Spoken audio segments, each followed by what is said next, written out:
The H1B guy here, and today, the H1B guy unfiltered round two.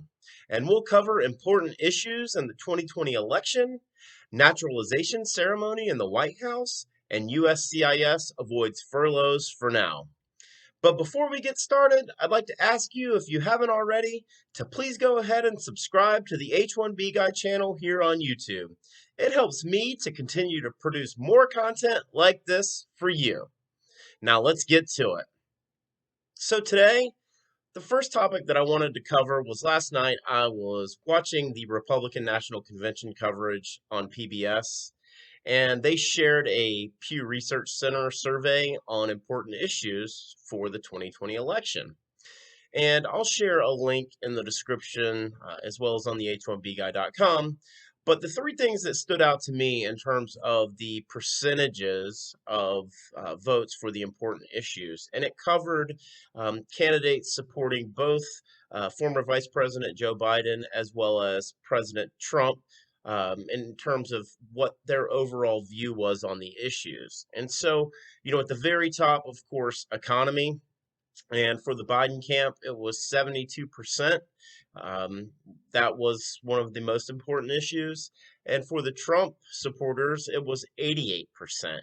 And, that was by far the highest of the two combined campaigns, if you will, in terms of their supporters. Another one that really stood out to me, and of course, I think it's directly linked to the economy. And when we think about its impact in terms of our media and the circulation of what's been going on in our world really the last 6 months, and that's the coronavirus outbreak. And the Biden supporters are at 82% in terms of it being a very important issue for them. Whereas the Trump supporters, that's 39%. And if I'm being honest with you, I thought that number was pretty low. The fact that under 40% of Trump supporters don't view the coronavirus outbreak as a major issue for the upcoming election. And then the last thing was immigration. And that's where the Biden supporters come in at 46%. And then the Trump supporters come in at 61%. So if we dissect this data specifically around immigration, of course, it relates to the economy, right? And the economy has been impacted by the coronavirus outbreak. We see sort of the correlation between these three that I've highlighted here. But I thought it was really interesting that Trump supporters were at 61% on the immigration issue as being important in the 2020 election. Now, we spend a lot of this time on this channel talking about temporary foreign workers, non-immigrant immigration, highly skilled specialty occupation workers, specifically in H1B, L1 categories. We've covered others, but those are the primary two that we talk about on this channel. With that being said, the 61% for the Trump supporters, I'm going to guess that the high-skilled specialty occupation is a very small percentage of this. I think that when they talk about immigration here, they're referring to more of the illegal immigration. So very interesting to see. I actually would have thought these numbers would have been reversed. I was expecting the Democrats to be very much in support of the immigration issues for the upcoming election. But here we see the Biden supporters don't even top 50% on immigration being an issue. So very interesting to see how this is going to transpire over the next few months as we get into the debate season. But I just thought it was really interesting here to highlight this and talk about the immigration piece and it being 46% for the Biden supporters, and then the Trump campaign coming at 61%. Again, we can't look at these numbers in terms of the highly skilled perspective, as it is a piece of that, but I definitely think it's something that we at least wanted to talk about here, and I thought it was worth us covering here today. The second issue that I wanted to talk about was, if you watched any of the Republican National Convention coverage last night, you noticed that there was a naturalization ceremony that took place in the White House.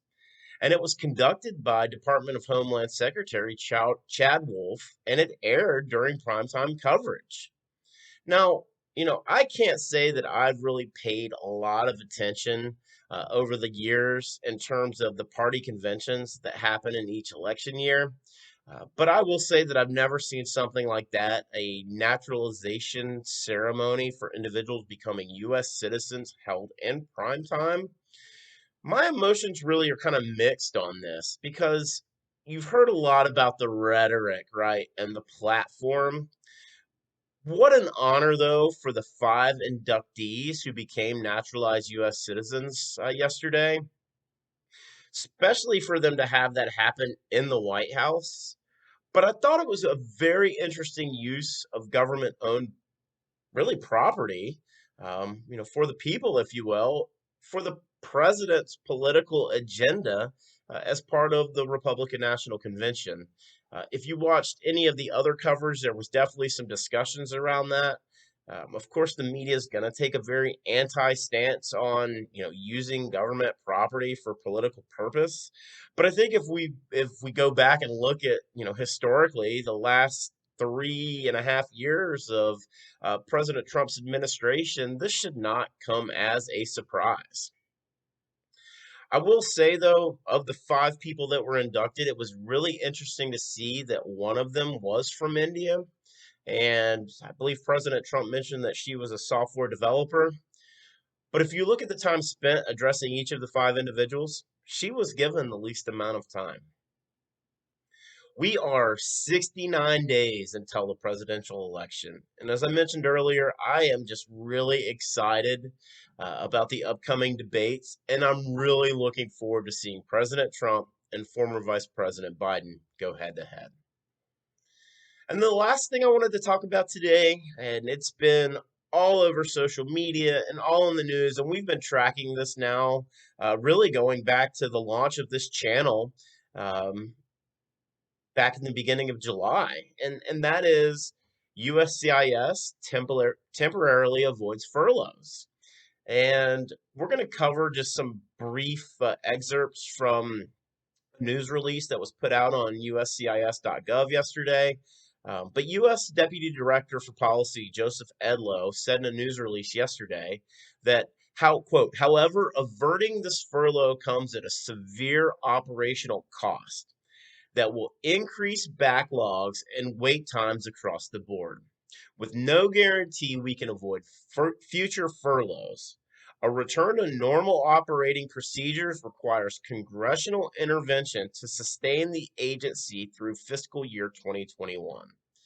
The additional cost savings come through the de-scoping of federal contracts that assist USCIS adjudicators in processing and preparing case files, as well as a myriad of other support activities. Anticipated operational impacts include increased wait times for pending case inquiries with the USCIS Contact Center, longer case processing times, and increased adjudication times for aliens adjusting status or naturalizing. We've been tracking this, as we said here on this channel, for the better part of a couple months. And what a roller coaster this has been. I go back to, Camillo Reports, Camillo Montoyo Galvez for CBS News, who originally sort of broke this.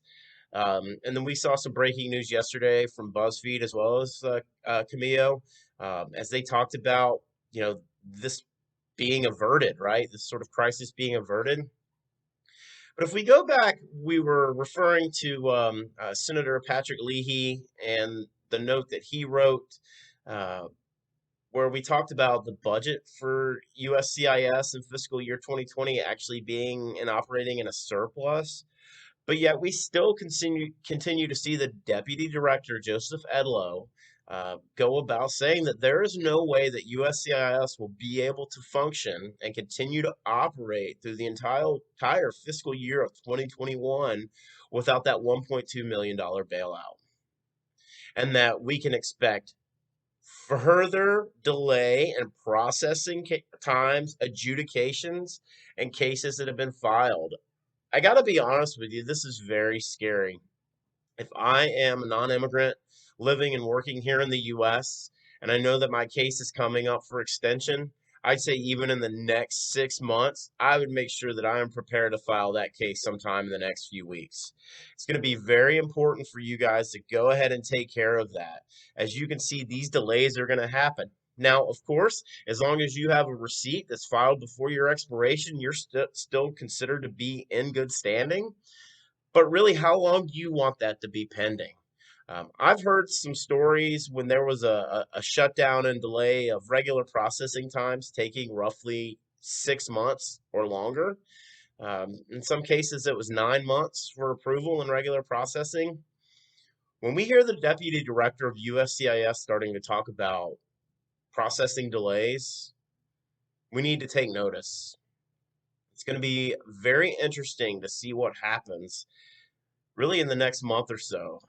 As we know, the fiscal year for 2020 ends on September 30th, and October 1st of 2020 begins the fiscal year for 2021. We'll continue to track and monitor this on the site, as well as here on this channel, but very interesting to see the continuation of the Deputy Director for USCIS.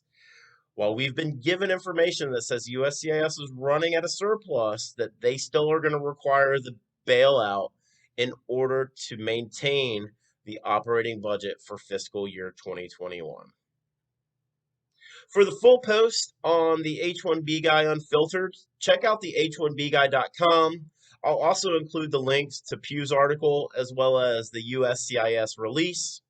I wanted to thank you if you've made it this far for watching my video and really checking out my content. I just really appreciate all the support and everyone's given me and provided to me over the last few weeks.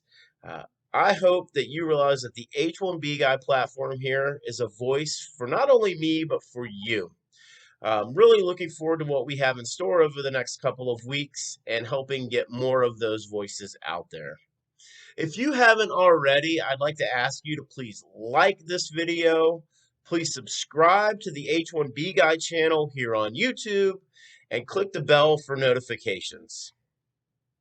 The H1B Guy, your global source for all things H1B.